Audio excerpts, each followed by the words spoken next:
প্রথমত দেখুন, আমরা আমাদের পররাষ্ট্রনীতি হচ্ছে ফ্রেন্ডশিপ টু অল মিনিস্ট্রি, এবং আমরা সবার সাথে সুন্দর সম্পর্ক বজায় রেখে দেশকে এগিয়ে নিতে চাই। আর প্রধানমন্ত্রী কদিন আগে ভারত সফর করে এসেছেন এবং সেই ভারত সফর অত্যন্ত ফলপ্রসূ ছিল। ভারত সফরে তিনি মোদীজির সাথে যখন আলাপ করেন তখন তিনিও বলেছেন যে আমি চায়না যাচ্ছি, যে মোদীজির সাথে আলোচনা করেছে।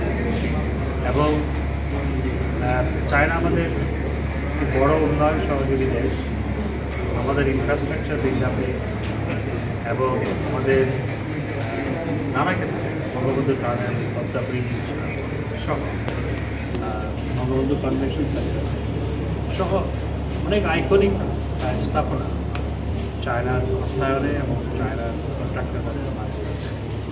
তো আগামী সফরটি নিশ্চিতভাবে অত্যন্ত গুরুত্বপূর্ণ, এবং এতদিন ধরে চায়না রোল প্লে করে আসছে আমাদের উন্নয়ন অভিযাত্রা। সেই উন্নয়ন অভিযাত্রাকে আরও ব্যবহার করার ক্ষেত্রে চায়না